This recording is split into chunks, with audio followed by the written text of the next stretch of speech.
Sabi ni Balagtas sa Florante at Laura, ang taong magawi sa ligaya at aliw, mahina ang puso't lubhang maramdamin.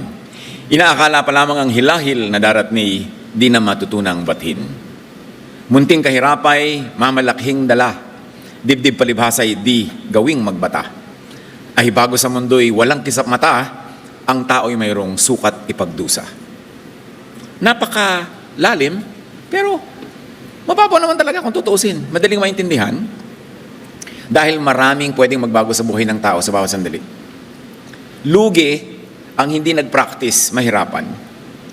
Lugi ang hindi nasanay na magdala ng bigat. Kawawa yung pinalaki na hindi tinuruang humarap sa mga hirap sa buhay. Ang ating pag-aaral, bad news.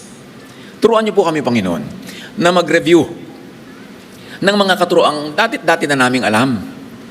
Turuan niyo kaming bigyan ito ng mga sariwa, mga bagong application para lalong maging relevant sa aming pang-araw-araw na buhay ang iyong karunungang walang hanggan. Turuan niyo kami na harapin ang lahat ng mga dapat harapin sa buhay, lalong-lalo na yung mga tinatawag na bad news. Mangusap po kayo, palakasin niyo kami, paliwanagan. Sa ngalan ng iyong anak na si Jesus. Yung Maslow's hierarchy of needs, isang very basic idea na tinuturo sa psychology, proposes 5 levels of human needs. Namely, physiological or physical needs. Ito yung most basic needs for survival, including food, water, shelter, clothing, sleep, breathing. Yun ang pinaka-basic na need ng nilalang, yung kanyang physical survival. And then, safety. You don't only want to survive a moment, but you want to be generally safe for a long time, for life, if possible. And then pagka na-fulfill na yon, may mga tataas na mga needs. Our need for love and belonging. And then, our need for esteem. Na meron naman tayong dangal, self-respect, confidence, achievement, and recognition from others. It's a higher level of need. And then meron pang highest, self-actualization. The highest level where individuals strive to reach their full potential and become the best version of themselves. Kaya kailangan natin mag-survive, kailangan natin makalampas sa poverty para makarating tayo sa mas mataas na mga needs at ito ay matugunan yung kahulugan ng buhay, yung ating katuturan, halaga natin sa lipunan, sa kapwa, lahat ng ito.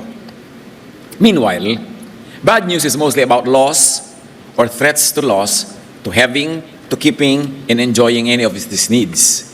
Kung yun ang mga needs na kailangan natin sa buhay, ano ang bad news? Mostly, yung pag hindi natin yun nakamit, o nakamit na tas nawala, o kaya natatakot tayong laging mawala ito, most of the bad news that we encounter in daily life has something to do with threats to those needs, or with the possibility that they might not be met. Kaya ang mahalaga sa pag-a-apply natin ng karunungan na nagmumula sa Diyos is to know how to counter losing or not having what you need. Paano natin haharapin, tatanggapin, at kung pwede, babaligtarin yung mga threats na ito sa ating buhay, mga banta na hindi natin matupad, makamit ang mga kailangan natin sa buhay. Proverbs 14:23, all hard work brings a profit. So to derive an application from that very verse, magsikap. Gusto natin na ma-minimize, mawala yung threat, na tayo ay maghirap, masaktan, malagay sa panganib, mabigo, kailangan magsikap. Sapagkat bawat pagsisikap ay may bunga na ibinibigay sa buhay. Hindi man agad-agad o hindi man buong buo ayon sa ating kagustuhan, hindi pwedeng ma-zero ang nagsisikap. Magsikap. Ecclesiastes 5:12, sweat and toil provide food and security. In other words, work. Work. Maraming mga tao, patuloy sila na threatened by such needs o hindi yun matupad kasi hindi nagtatrabaho o hindi tama ang ginagawang trabaho, hindi tugma sa kanyang mga talent, hindi tugma sa magbibigay sa kanya ng pinaka-maximum na bunga sa buhay. So dapat ina-analyze, you don't only work hard, you work smart. Sabi nga nila. Hindi ko mapagod na pagod ka, ibig sabihin may bunga na. Kasi may diskarte dapat ang pagtatrabaho. At may timing. Ecclesiastes 9:10, ano man ang ginagawa mo ay pagbuhusan mo ng iyong buong makakaya. So ang solusyon din natin sa mga threat na ito, work very well. Don't just work. Work very well. And working very well is not always working hard. Dahil kita naman natin, ang daming tao sa paligid, hardworking, pero bakit ganun? Kulang at kulang pa rin, ikahos na ikahos. Kaya you should not only work, but you should work well, you should work intelligently, and you should work well-timed. Tama rin ang timing ng ginagawa natin sa buhay. Dahil maraming banta ng kabiguan, ng panganib, ng gutom, ng paghihirap. May tinuturo ang Galatians 6:2. Carry each other's burdens. Help one another. Dumarating talaga yung time na matter kung gaano kakagaling, gaano kaganda ang yung diskarte, na may mga kabiguan, may mga dumadating na mga sakit sa buhay. Kaya mahalaga na ma-develop natin sa simula pa lang is to help one another. Diyan malaking blessing ang family kung tama ang pagpapalaki at tama din ang attitude ng pinapalaki ng mga magkakapatid, kung may kapatid, at kung walang kapatid, mga magpipinsan o mga magkakaibigan, matuto sila sa simula pa lang to be cooperative, to be supportive. Ang unang-unang dapat tinuturo ng magulang sa mga bata, magtulungan, hindi mag-compete. Hindi yung buti ka, yung ate mo, honor, ikaw dishonor. Diba? Ang ate mo nakukuhang made of honor, ikaw made of horror. Pag pinagko-compare nyo lagi ang mga bata, magiging competitive sila among themselves. Hindi nila matututunan to be cooperative. Ganyan din naman sa school eh. Kaya I'm not always a big fan ng may mga honor, ito yung first honor, second honor. Dahil yung mga bata, magkakaibigan, formative years nila yan. Pag tama ang pag-handle nila dyan sila makakabuo ng friendships that will last a lifetime. Yung mga kababata mo, kasama mo sa iyong paglaki, dyan ka pwedeng humugot ng maraming lakas sa darating na mga panghihina sa hinaharap. Pero kung tuturuan natin sila lagi mag-compete, maglabanan, makipagtalo sa isa't isa, anong baon-baon nila sa buhay nila? Kaya mahalaga yung attitude. Help one another. Help helpers. Kung nakikita natin na mayroong mga taong matulungin, tulungan natin sila, suportahan natin. Ito pala ang galing-galing na tumulong sa kapwa. Bigyan natin ng mga tools, ng mga supply, para makatulong pa siya ng makatulong, para nag-multiply yung kaya niyang itulong at itulong sa kapwa. Again, why does Scripture emphasize helping one another? Because it's one of the solutions to this nagging problem of humanity: insecurity, danger, want, poverty, failure, and pain. 1 Thessalonians 5:11, palakasin ninyo ang loob ng isa't isa. Merong gustong mag-business, palakasin mo ang loob. Of course, intelligently, hindi naman yung pinapalakas mo ang loob na wala naman palang intelligent foundation yung sinasabi mong pampalakas ng loob. Pero encourage people. People need encouragement. Kaya kung ikaw talagang gusto mo mag-shopping, ang isama mo yung solsol. Para matuloy ang shopping mo kasi pinapalakas yung loob mo. Pero kung ayaw mo matuloy, ang isama mo yung, kailangan mo ba yan? Yung mga ganun, mga kontrabida sa shopping, para ka matuloy. Kasi madalas, hindi natin napapansin, yung ibinubulong sa atin ng kapwa, ng kasama, yun ang sinusunod natin. Lalo kung hindi tayo decided what to do, open na open tayo to be led or misled. So, palakasin ang loob ng isa't isa sa paggawa ng tama. Sa pagpapaunlad sa sarili. Sa pagpapalakas sa sarili. Pag yan na ituro natin sa mga bata, napakagandang pabaon yan sa kanilang pagtanda. Ngayon naman, hindi na uso masyado yung maraming kapatid, so dapat ilapit nyo yung mga anak sa mga pinsan. Paano ilalapit sa mga pinsan kung yung mga magulang, yung magkakapatid, magkakalayo ang loob? Kaya ministry din natin sa ating mga anak, sa ating mga apo, na tayo magkakapatid, lalo yung mga may edad na magkakapatid, magkasundo-sundo, para nakakagawa kayo ng social network na panglaban sa bad news.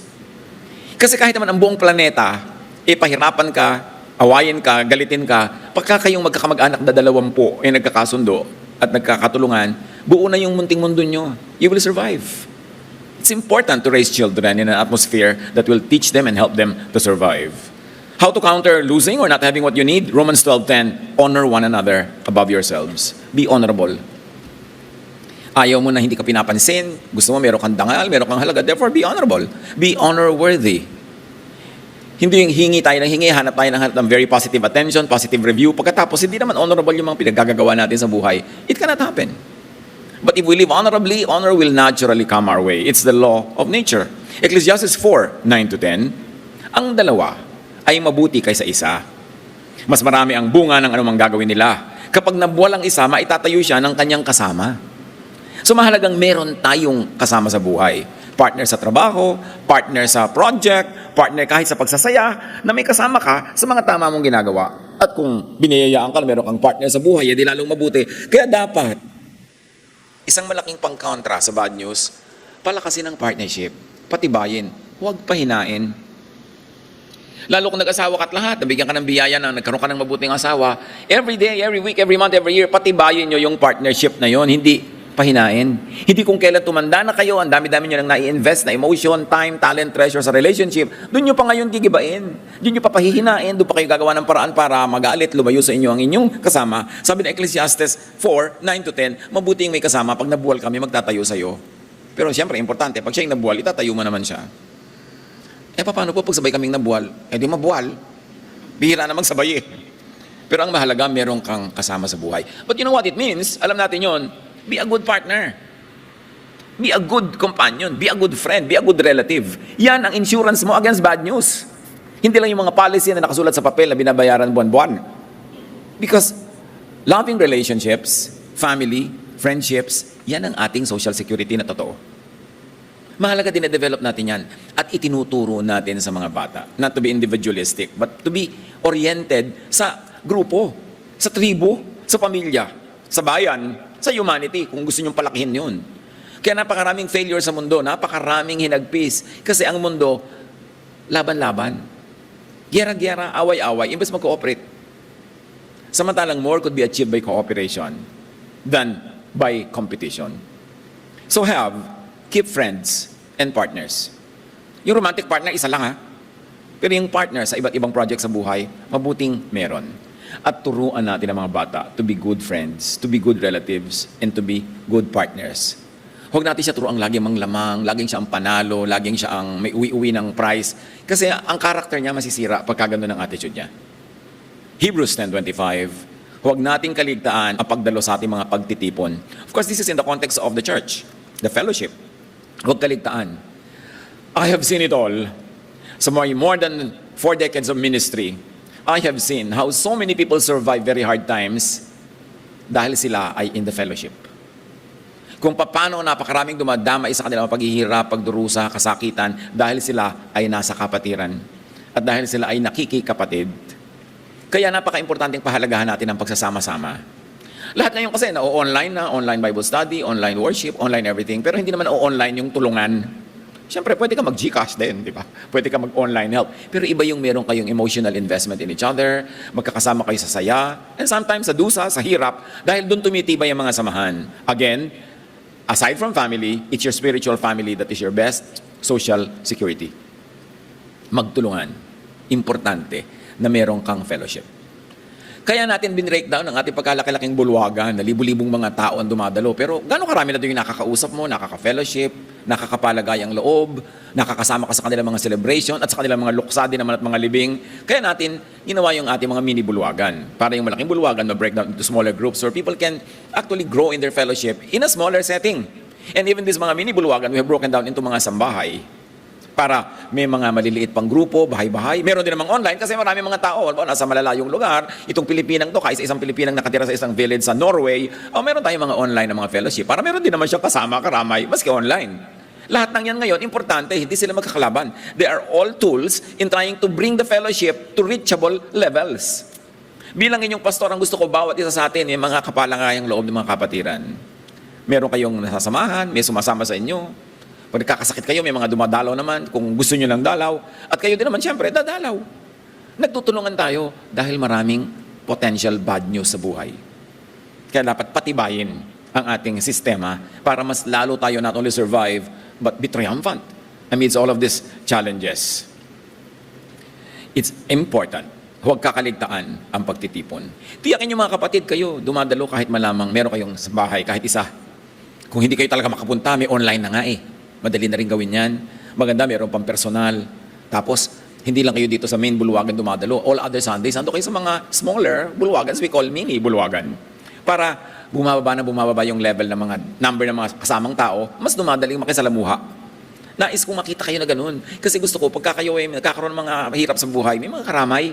Hindi lang pamilya, kundi ang inyong spiritual family rin. Dagdag yun. Importante. John 15:12. Magmahalan kayo gaya ng pagmamahal ko sa inyo.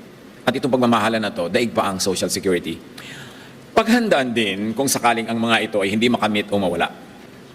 Alam mo ba, hindi mo naman makamit yung mga gusto mo sa buhay. Sa dami ng mga pagsisikap mo, ihanda mo rin ang loob mo doon para yung damaging effect sa'yo minimized. Matthew 6:19-20. Huwag kayong mag-impok ng mga kayamanan dito sa lupa. Dito may naninirang insekto at kalawang at may nakakapasok na magnanakaw. Sa halip, mag-impok kayo ng kayamanan sa langit. Merong primary at pinakamababaw na pagpapakahulugan sa mga salitang ito ni Jesus. Nang ibig sabihin daw ay, huwag mag-impok ng mga physical wealth, ng pera, ng mga kasangkapan, kundi I-donate mo lahat sa relihiyon at doon ka mag-ipon ng kayamanan sa langit. Ine-equate nila na yung langit ay religion at ine-equate na yung kayamanan ay material things. But there's a deeper reading to this. And the text will allow us to read it this way. And usually most of the text should be read that way. Nang tinutukoy ni Jesus na langit, mag-ipon ng kayamanan sa langit ay ang ating puso. Di ba sabi niya, the kingdom of God is in you? Therefore heaven is in you. The kingdom of heaven is in you, sa iyong puso, sa iyong isip. Paano ka mag-iipon doon ng kayamanan? Anong kayamanan ang pwede mong isipin sa iyong, ilagay at ipunin sa iyong puso? Eh di mga kayamanan ng katahimikan ng puso, katahimikan ng loob, ng peace, ng happiness, ng joy, even pleasures, yung kayamanan ng emosyon. Kasi pag mayaman ng iyong emosyon, marami kang inimpok doon, na lakas ng loob, na pagmamahal, pag-ibig, maaari mo ngayon yung takbuhan, magamit, paghugutan sa mga panahon ng pangangailangan. So, imbes kang maglagay ng pera, halimbawa sa hikaw, hindi naman masama yung hikaw, pero tama na siguro yung 3, 4, di ba? O, naglagay ka ng pera sa hikaw, edi parang kayamanan mo yun sa lupa, material. May pera ka pang susunod. Magpakain ka ng mahihirap. Yun ang kayamanan mo sa puso. Kayamanan mo sa kalangitan, yung kalangitang nasa sayo. O kaya, imbes na sobra ka magtrabaho para dumami yung pera mong kayamanan mong material, magawa ka naman ng bakasyon. Magbakasyon kayo mag-anak. Gastahin nyo yung kinita mo. Magsaya kayo. Nag-iimpo ka ng kayamanan dun sa kalangitan na nasa loob ng iyong puso. Nagpapasaya ka ng mga mahal mo sa buhay. Pinapasaya mo ang sarili mo. Ito yung wealth in your other heaven.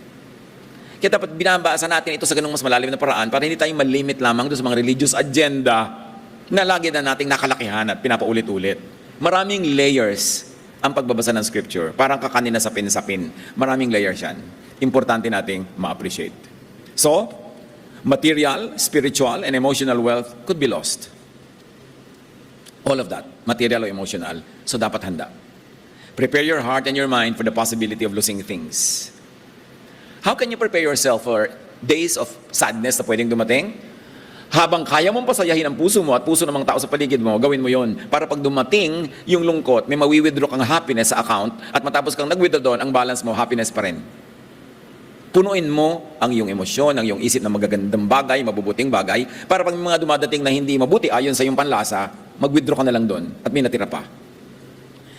Ano mangyayari sa isang tao na dinadatna ng kutakot-takot ng mga dilubyo, pero wala namang naimpok na kaligayahan, katahimikan, kapayapaan ng loob?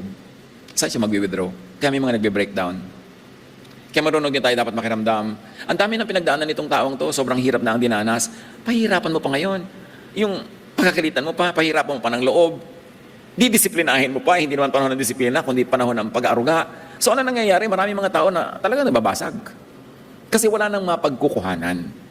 Kaya habang pwede tayong mag-impok ng kayamanan, material man yon, na pagkakailangan mo ng material din, may i-withdraw kang material na kayamanan, mag-impok din tayo ng emotional and spiritual kayamanan sa ating puso.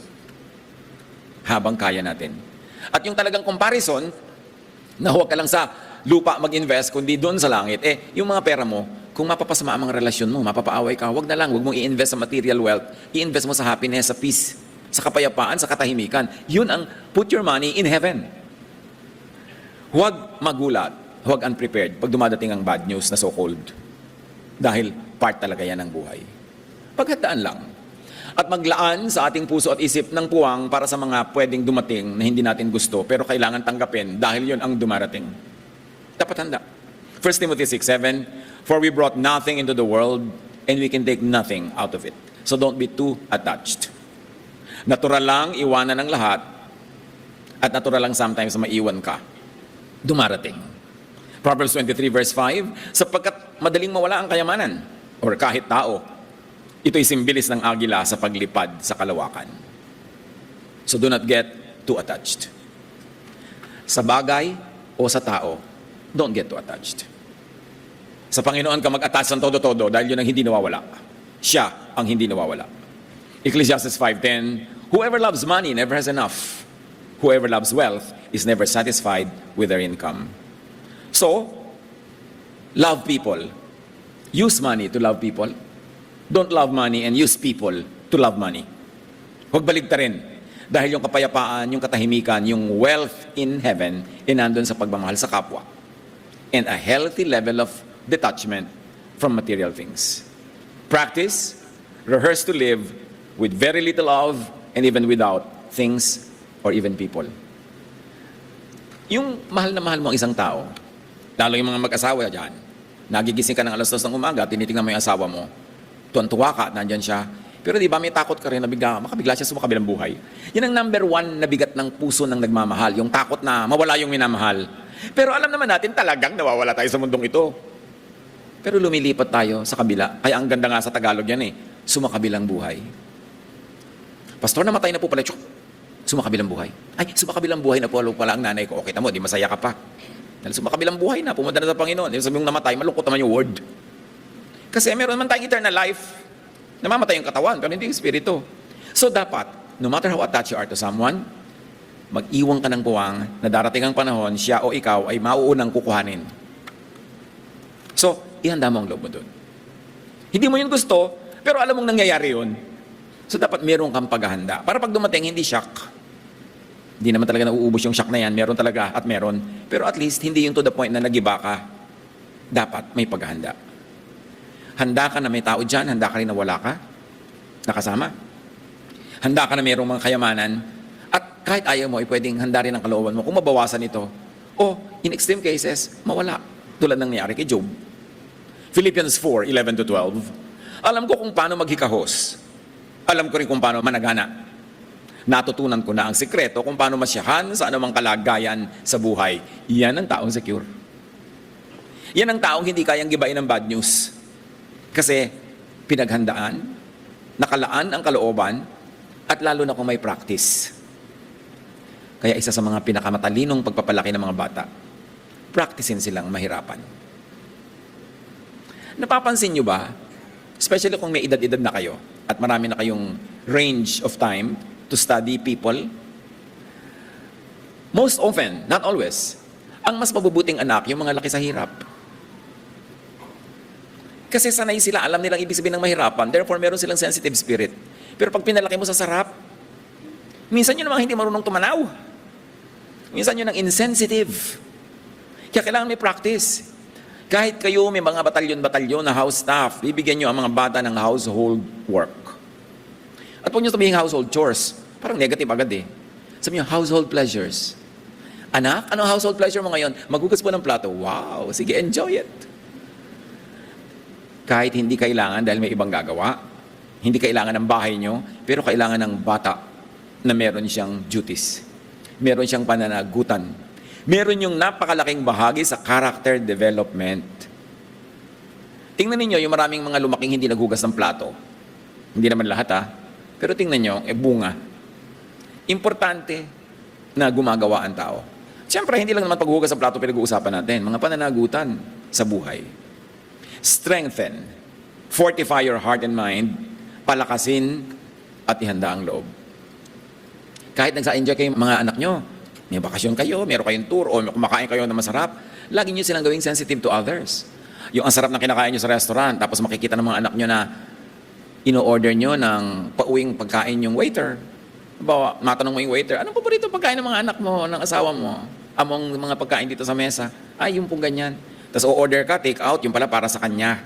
Nakikita ng mga anak nyo na nagkikare kayo sa iba, hindi lang kayo marunong magbusog sa sarili, kundi iniisip nyo rin yung mga hindi nabubusog o yung mga kinukulang. Sila ngayon nagkakaroon ng puwang sa puso nila sa paghihirap. Kahit hindi nila sariling paghihirap, pero nagigising sila na may paghihirap sa mundo. At dapat tayong may gawin para rin maibsan, para rin matulungan. Ganun ang pagpapalaki sa bata. Hindi tuturuan mo siyang maging mapagbataas, malaki na parang napaka-privilege nyo. Yung buti pa kayo, yung iba, wala. Hindi ganon. Yung meron kayo, salamat, bibigyan natin yung iba dahil sa abot kaya natin, tutulungan natin sila. Yung pagpapakamagulang, ipe-prepare nyo ang mga bata for bad news. Kasi hindi kayo laging nandyan para sila i-shield from bad news. Darating at darating ang panahon na sila lang magpaprocess noon. Naturuan ba? Nasanay ba? Kaya tayong lahat dapat maglaan ng lugar para sa bad news. So-called bad news. Kaya natin inalagay sa quotation Kasi ang totoo, wala namang totoong bad news. Wala namang bad weather. Kaya sa mga newscast, napakasama po ng panahon. Paano naman nagkaroon ng moralidad ang panahon?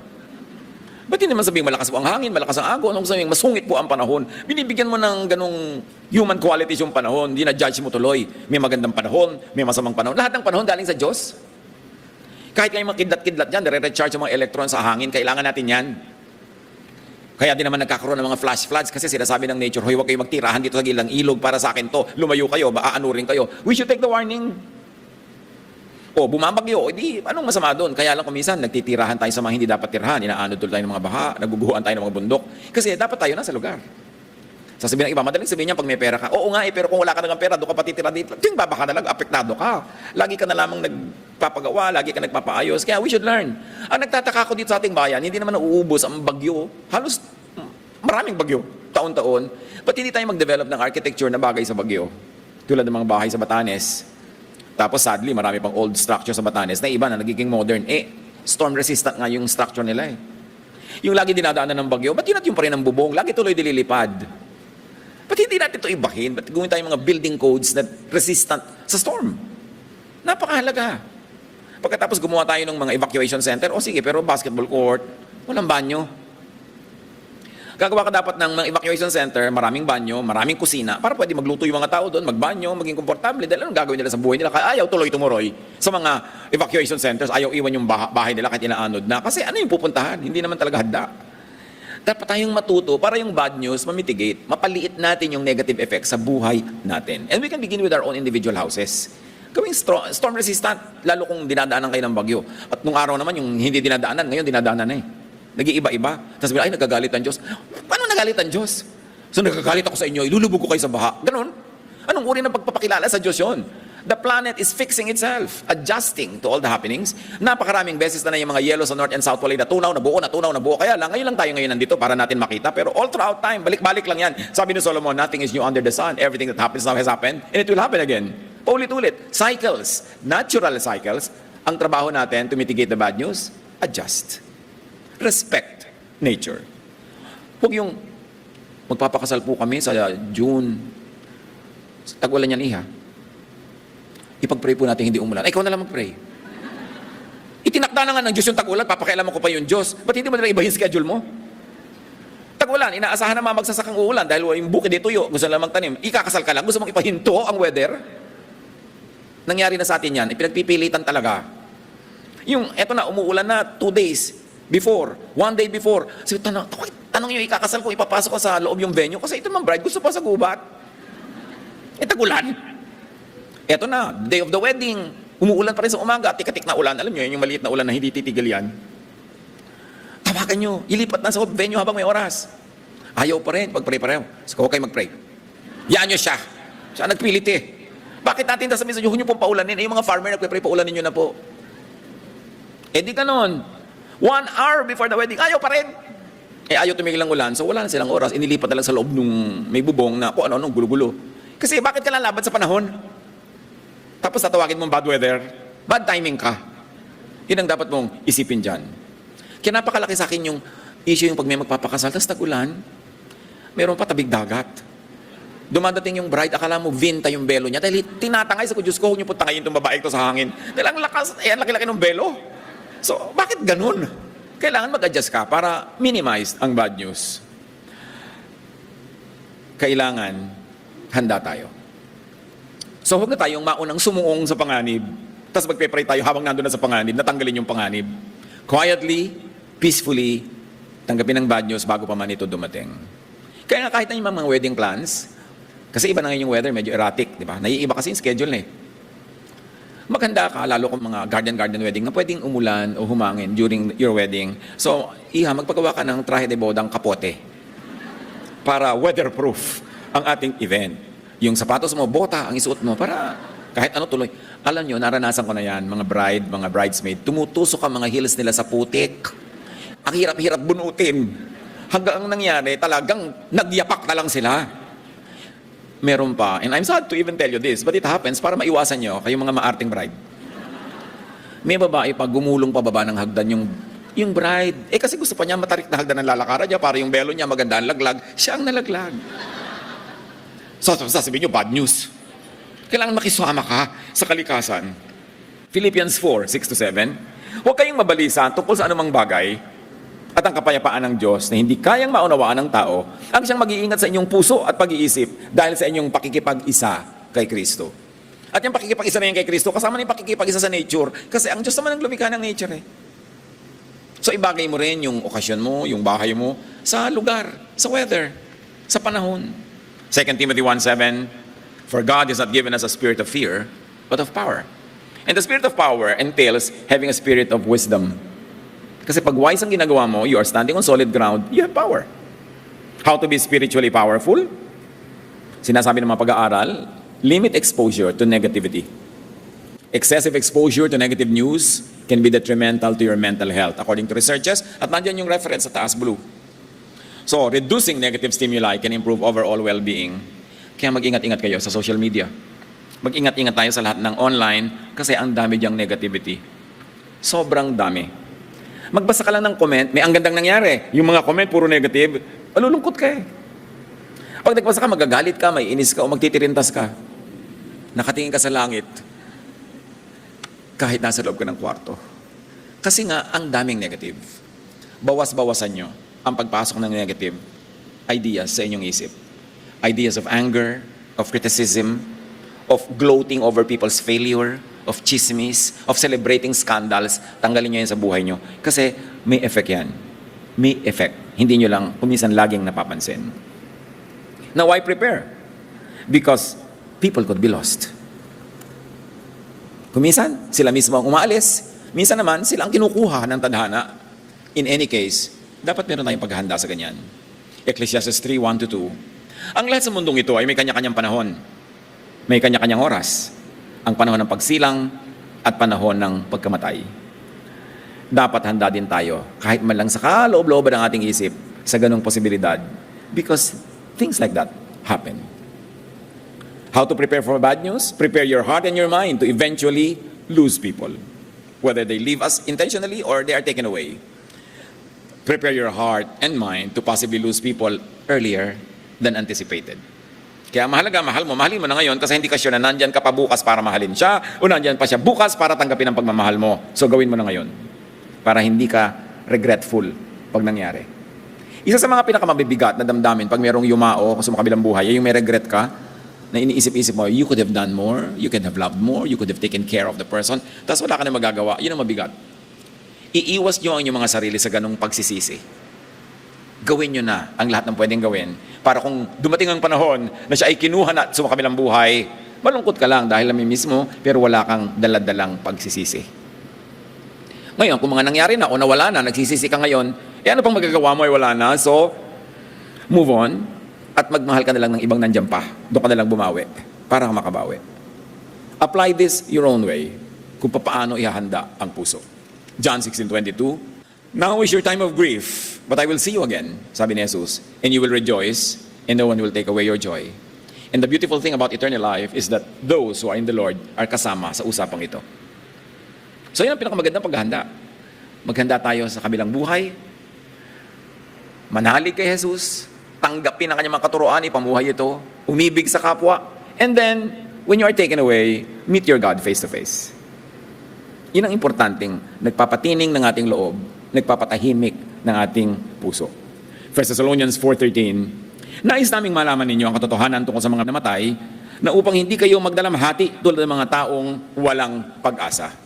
Sabi, dapat alam nyo na may pag-asa kayo. Kung kayong mauna, silang mauna, may pag-asa tayo lahat na nabubuhay na mayroong eternal life. Dapat meron tayong eternity mindset na dumadaan lang tayo sa mundong ito. Hindi talaga tayo taga rito forever. That when we die, the spirit returns to God, the body returns to the ground. So when the body is being buried under the soil or being cremated o anuman ang proseso ninyo ng pag-handle sa katawang inaiwan ng yumao, hindi kayo masyadong malungkot na siya yun. Kasi hindi siya yun. Siya ay ang kanyang espiritu. And the spirit departs from the body and returns to the Lord. Malungkot talagang isipin, ayan na siya, ayan ang nanay, pinapasok ko sa ilalim ng lupa. Hindi yan ang nanay nandun na sa piling ni Jesus. Yan yung baro ni nanay na hinubad na niya. Sad tingnan, pero dapat overly sad. Dapat naintindihan mo ang relasyon ng mga bagay-bagay, lalong-lalo na yung pagkakaiba ng espiritu at katawan. Katawan lang yung, actually hindi naman namamatay yung katawan nare-recycle, bumabalik sa lupa, nagiging minerals, di ba? Bumabalik sa kinakain ng papaya, na ugat ng papaya, di ba? Nagkakaganito, nagkakaganon, pero hindi siya yung nanay mo, siya lang yung katawan. Pagka tayo namamatayan, alalahanin natin yon, yung hindi siya yan, wala na siya dyan. Parang yung mga babae nagpunta sa libingan ni Jesus, sabi ng anghel, He is risen, He is not here. So dapat din pag kami ataul, may malaki dong karatula. Sabi ng nanay, I am not here, I have risen with the Lord. Hindi yung sobra ka tuloy naninimdim pagka-attach na attach ka doon sa material, doon sa body. Have a deep, anchored, stabilizing understanding of eternity and eternal life. We are spiritual beings. Understand eternal life in theological terms, and if you like to add, understand eternal life in quantum terms. Kasi napakaraming tanong na hindi masagot ng theology na nasasagot ng quantum. At kung magiging masaya kayo sa mga sagot na yun, edi mabuti, nakinabang kayo at sumaya kayo. Kung ayaw nyo naman, di wag. Pero mabuting buksan ang ating isip sa maraming mga paraan ng pag-unawa sa the same thing. Practice, rehearse to live with it. Very few people, and sometimes even without other people, because it can happen. Huwag iasa sa iba ang iyong ligaya. Dapat ikaw ang gumagawa ng iyong ligaya sa tulong ng Panginoon. Kung may mga nagvo-volunteer, merong ready, willing, and able tumulong, edi good. Paano kung wala? Alam nga namang maglupasay ka dyan. Pick up your life and move on. Galatians 6:5, for each will have to bear his own load. Yun ang katotohanan ng buhay. Kanya-kanya tayong pasan ng mga naka-assign sa atin o nahulog sa atin ng mga pasanin. Nakakatulong-tulong lang tayo, nakakapagpagaan, but it is the primary player who will carry the load.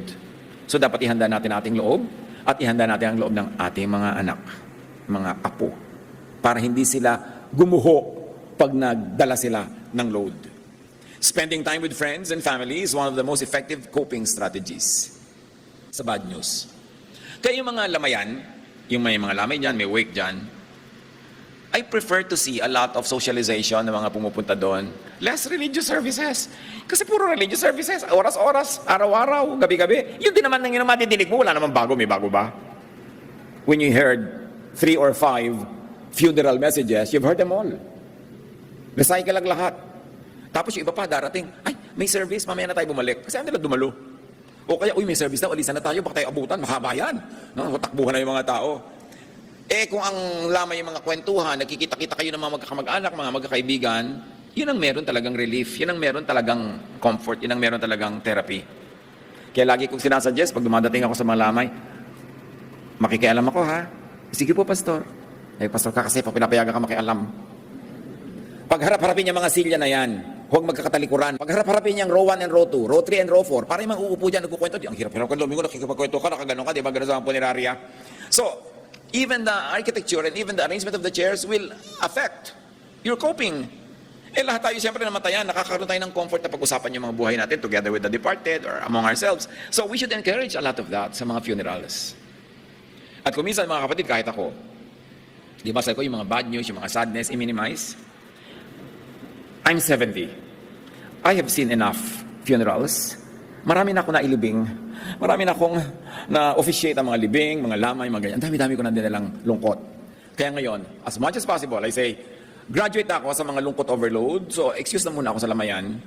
I send my prayers and my love, and the flowers even. Pero gusto ko magpahinga muna sa ganyang mga lungkot. So hindi lahat ngayon ng mga patay pinupuntahan ko. Hindi dahil I don't care, but because I have to protect myself from sadness overload.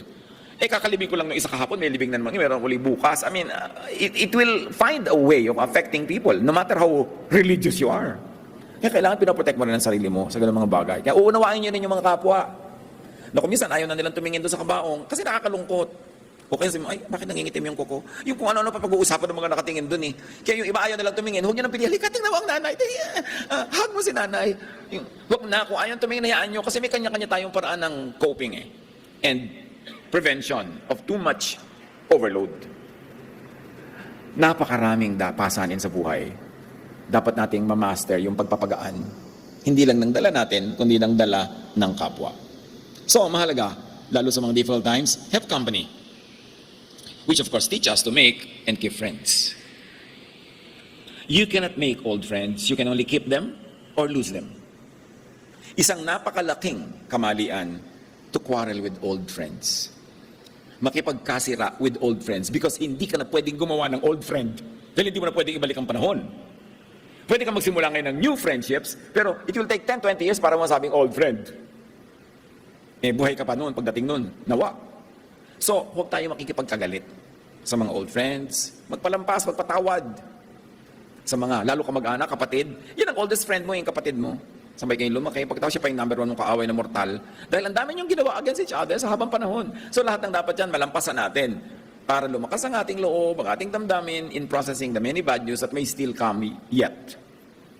Allowing oneself to feel and express emotions is crucial, sabi ng mga studies. This can include talking about the deceased, sharing memories, or engaging in creative outlets like writing or art. Malaking bagay na napoprocess natin yung grief when people are taken away. So let it out, express your emotions. Meron naman, bakit ano itinuturo ng relihiyon? Huwag kang iiyak, Christian ka. Yung, huwag kang magpapakita ng lungkot, Christian tayo, nandiyan ang mga sister. Ano? So kung mo Christian ka, hindi ka malulungkot? Magsasaya ka dahil namatay yung nanay mo? Dahil Christian ka? Anong uri ng katuruan yun? Si Jesus nga, wept. Ikaw pa. Minsan, nasa isa akong libing, yung mga namatayan, alam kong pigil na pigil. Sabi ko, lumapit ako. Sabi ko, iyak. So, napatingin sa akin, pwede? Siyempre, iyak. Naku po, magulgol. Yung mga kapatid, naghagulgulan na lahat, yun naman pala gusto nilang gawin lahat, nagpipigil lang dahil nandun ako.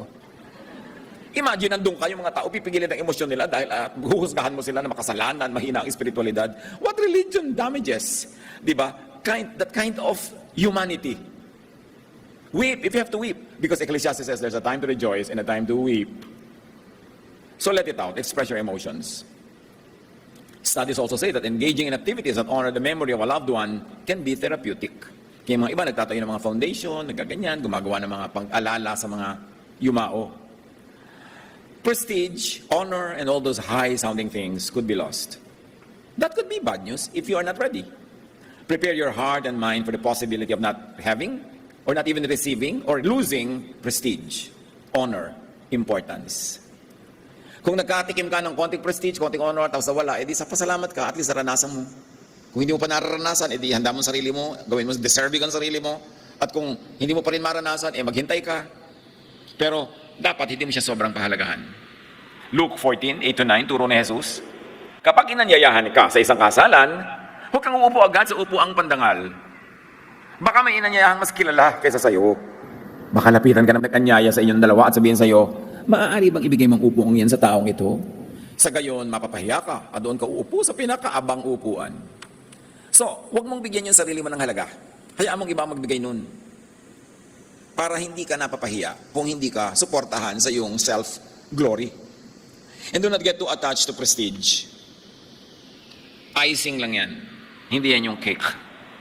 Kung nagkaroon ka ng prestige, pamisa-misa, hindi salamat. But don't destroy relationships para ikaw yung magka-prestige above others or at the expense of others. Again, ang pinakamahalaga pa rin to prepare for bad news is to have strong relationships. Hindi prestigious positions. Luke 14:11, sapagkat ang nagmamataas ay ibababa at ang nagpapakumbaba ay itataas. Huwag mong or huwag niyong sobrang itaas ang ayaw niyong ibaba ng iba. Kung ayaw niyong ibaba ng iba yung anak niyo, huwag kayo magtaas. Hayaan niyo sila. Kasi pag puri ka ng puri sa anak mo, pipintasan ng iba. Kaya ikaw na mismo ang maglagay sa sarili anak mo sa tamang lugar para hindi siya ibaba ng iba dahil sobrang mo tinataas. Kung minsan yung asawa mo yung ginaganon mo, kung sino man, hayaan mo yung iba ang pumuri. Practice. Rehearse to live with very little of or even without importance, without the trappings of prestige. Colossians 3:2, ang mga bagay na panlangit ang isaisip ninyo, hindi ang mga bagay na panlupa. Kasi mga bagay na panlangit ay hindi nawawala. Again, you may define langit as yung napakalayong lugar na yun na may mga ulap-ulap doon ka maglagay ng kayamanan or yung langit sa puso mo. Mas pahalagahan mo yung ligaya ng iyong puso, katahimikan ng iyong loob, kapayapaan mo sa iyong kalooban kaysa sa mga panlabas na mga pagpapapuri sa sarili. Recognizing and validating your emotions is crucial. Kaya huwag tayong magpanggap. Huwag nating itago yung mga emotion natin dahil tayo Christian, dahil tayo taga-church, dahil diakonisa ka, dahil leader ka, dahil teacher ka, tao ka. Alam yun ng Diyos, tinatanggap yun ng Diyos, at gusto ng Diyos na mahalin ka bilang isa kang tao, hindi isang Diyos-Diyosan. So express grief if you are grieving. Grief is not limited to the loss of a loved one. It can also encompass the loss of status, reputation, or even identity. Ang pinakamagandang gift na maibibigay natin sa kapatiran is the gift of freedom to be expressive of themselves, to accept whatever is happening in their lives and to process them honestly. Hindi yung paparusahan natin sila pag naging totoo, pag nagtapat, at pagkatapos tuturuan natin sila magtago at maging hypocrite. At yan ang laging ayaw ni Jesus, yung hypocrisy. Ang sugat ay dapat ilantad para magamot, hindi dapat takpan dahil magnanana pag tinakpan mo. Allow yourself to feel sadness, anger, or confusion without self-judgment. Isa sa mga pinakamahirap na dalhin yung self-judgment. Cut the guilt trip.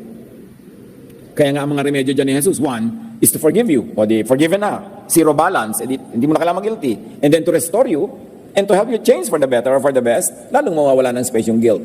But yung pagpapagilty, hindi yung trabaho ni Jesus. Ang pagbibigay ni Jesus ng kapatawaran, kapayapaan ng loob, self-acceptance, yan ang regalo ni Jesus.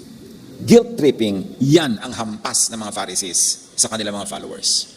Dapat natin kilalanin yan at tanggihan sa buhay natin na pagpasanin tayo ng mga needless guilt na dinala na ni Jesus sa Kalbaryo. Napakahalaga na ibigay natin kay Jesus yung ating mga kulang dahil siya ang pumupuno. At huwag natin laging pakinggan at usigin tayo ng mga religious self-righteous na walang ginagawa kundi tayo pagiltihin. Kilalanin. Understanding what specifically caused the loss of prestige or honor can help you process your feelings. This might involve reflecting on personal choices, external circumstances, or societal pressures.